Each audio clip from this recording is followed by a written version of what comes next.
What's up, guys? Welcome back to the channel. Here we are with another reaction video, guys, and I feel like there's been a lot of recent events happening around India lately. Here we are with after back-to-back terror attacks. Is it time for India to cross LOC and give Pakistan a fitting answer? Before we dive into this, make sure you guys subscribe, ring notification bell, get a video a thumbs up, and I've just want to learn what's going on because I've seen a lot of comments about terror attacks, and so I'm not in the loop about what's going on. So here we go. Well, friends, I'm Major Gauravari and you're watching the latest news of the day. Okay. First, it was Kathua. Then, it was Reasi. Reasi was the one that I've been seeing a lot in the comment section. The hashtag all eyes on Reasi. I've been seeing that a lot. After that, it was Doda. And then anti-terror operations in which a CRPF Jawan lost his life in the line of duty. Oh, wow. In the past 72 hours, we have lost more than 12 brave hearts. 9 of them civilians, and out of those civilians, 1 child, 2 years of age. Oh, and this bloodshed does not look like it's stopping, because when I was serving in the army, the areas that were considered hot were Surankot, were Doda and Kishtwar, of course, the entire Punch and Rajouri axis, Krishna Ghati, Bimbar Gali, Mender, Akhnur. These were the infiltration routes of the terrorists coming from across, from Pakistan. They remain the infiltration routes even today. Oh, wow. So what the terrorists will do is use dense foliage and the topography to infiltrate from Pakistan, cross the line of control through gaps in the fence, or cutting the fence, or blowing up the fence, or waiting for natural phenomena which will ensure that the fence breaks or is washed away. And then they enter India, use the dense foliage as I said, and then slowly and slowly stay in the forest and make their way into Kashmir Valley for operations. This is what they've been doing for a very long time now. During my time, the hot areas were not in Kashmir. Kashmir was relatively quiet. It was Surankot that was burning. And even after I left the army, ladies and gentlemen, I don't know if you've heard of Operation Sarvinash. It was a very successful operation carried out by the Indian Army in and around the area of Surankot. Of course, there were other areas also, but primarily Surankot. That is where Sarvinash was carried out. And they wiped out entire cadres of Lashkar-e-Taiba and Jaish-e-Mohammed. Entire cadres were wiped out in that Indian Army operation. Is it time for Operation Sarvinash Part 2? And is it time to hit Pakistan across the border? Today I'm going to discuss this with you. Now, Operation Sarvinash. I'm very intrigued, before he discusses it, to hear what you guys think in the comment section. Do you guys think it's time to commence that operation again and to actually commence attacks across the border? Also, with these infiltration routes, I guess, is there just no way that you can cut these routes off? Because he said they hide in a lot of dense foliage, so I guess it'd be really hard to cut these from being infiltration routes. And so I'm not sure if there's any way that you can cut them off or anything. I'd like to know if you guys can help me out with that too. RIP to all those who have passed, to all those civilians. To a 2-year-old child is just legit heartbreaking, but to all the civilians who lost their life, it is absolutely heartbreaking. I don't understand why this attack happened. I can't understand it, but it just sucks, dog, when you hear about just civilians, kind of people just going about their day, innocent people just out of nowhere losing their life from a terror attack. It's absolutely heartbreaking. And to know that it's not just one attack, there have been 2 to 3 attacks. It's just heartbreaking. Part 2 would entail a massive influx of army troops. And where are those troops going to come from? So primarily, we are lacking in 2 areas. I'm painting the entire strategic or the operational scenario for you so that you understand. Uniform force has pretty much moved out to the line of actual control. And a lot of troops that were earlier facing Pakistan are now facing China, because our experts think, and rightly so, that China is threat number 1. Pakistan is not a conventional military threat to India. Okay. But Pakistan remains a threat. And nobody is taking Pakistan lightly. We're just saying that it is not an immediate conventional military threat. But Pakistan remains a terror threat, which we have seen and reiterated in our own minds for the past 3 days that this is happening and this is what Pakistan is capable of doing. Killing of innocent people inside India, sending their people or radicalizing a part of the population.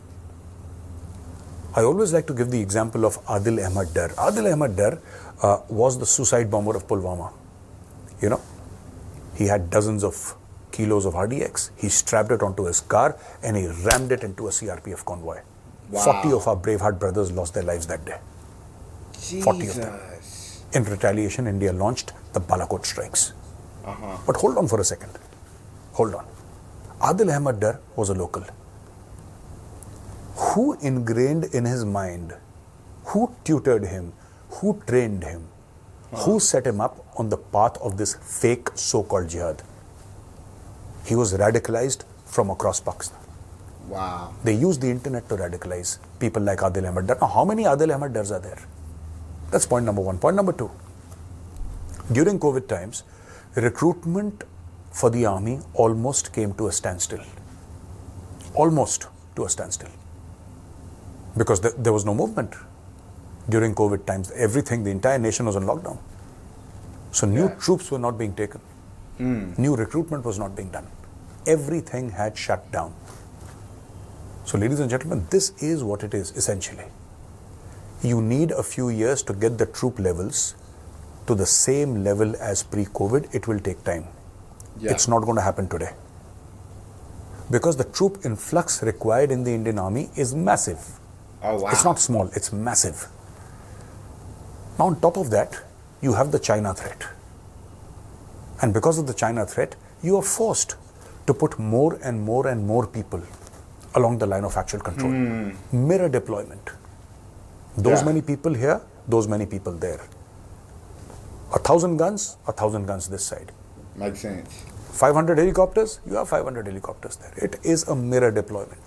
So it's kind of like the Indian Army is being spread more thin just because China is the number one threat. Pakistan, I guess, is not a conventional military threat. Not taking, like you said, they're not taking Pakistan lightly in no means at all. But right now, China is the number one threat. And so mirror deployment, they've got to have a lot of troops facing China prepared if anything happens with China because they're a bigger threat. So that leaves less troops, I guess, to face Pakistan. And so, and with COVID happening, the army was at a standstill with recruits. They weren't getting any new recruits because the country was on lockdown, movement was on lockdown. And so he's saying it's going to take time. It's going to take years to get the army numbers back to what it was pre-COVID. And so I'm not sure what Pakistan is doing right now, why they're attacking right now. And then the ability, 100%, you have the internet today, which is scary in and of itself because you do have the ability to radicalize people from an entirely different country. You don't even have to, like, it's not like we're all joining up and going to a meeting and hearing this leader talk and we're all being moved, like, cult-like and radicalized. No, like, the internet's here now where this guy, he's a local in India and he's being radicalized by Pakistan but he's in India. So they didn't have to come to him. He just watched him on the internet, became radicalized and took out, I guess, armed his car with all these explosives and took out 40 brave people. 40, was it Bravehearts, soldiers in the army? Either way, it's legit heartbreaking. You know, nut for nut, bolt for bolt. And that is what is happening on the line of actual control. Now, this is the overall broad scenario. What options do we have? Against a terror strike, and the terror strikes will happen in future also. This is not the last terror strike, just wait. And I'm talking about June 2024. Oh, wow. I'm talking about this month, year 2024, you will see more strikes. And Pakistan will keep on doing it. And what is Pakistan's intent of doing it? One intent is, of course, India is not talking to Pakistan And Pakistan wants to engage with India, but it wants to engage with India at terms that are beneficial to Pakistan. So Pakistan, in a way, is negotiating with India by shedding blood of innocents. That is one. Second, that's sickening. China tells Pakistan that we give you money, but you cause terrorism inside India. Why? Why would China do that? Simply because when there is pressure in Jammu and Kashmir, and it makes it to social media, it makes it to the national headlines of mainstream media, television channels, that 9 o'clock debate every single day, it causes great pressure on the government. And to relieve that pressure, what does the government do? It tells the army. Tells the army, okay, fine, pull out 10% of troops. I'm just giving 10% as an example. It could be 20%, it could be 1%. Yeah. I don't know. I'm just throwing a random number in the air. All this is hypothetical. What you do is remove, quote unquote, 10% of the people from the line of actual control and put them back in the Kashmir Valley or south of Pir Panjal in the Jammu area.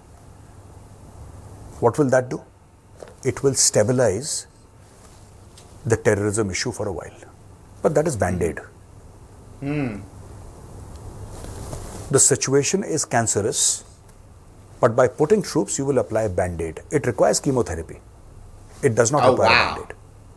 So you have lifted troops from the line of actual control, put them on the line of control, you have blocked terrorists absolutely, and you have done hinterland operations and killed many terrorists.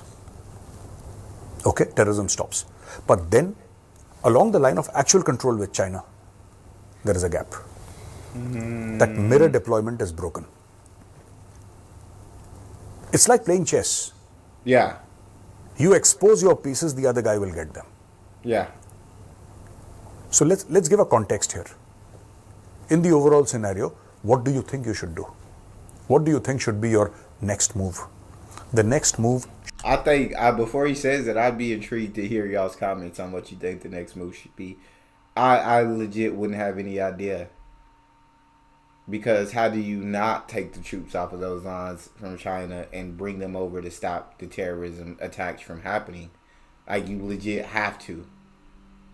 But in doing so, you leave that gap where there's not mirror deployment with China anymore, which is a threat in and of itself.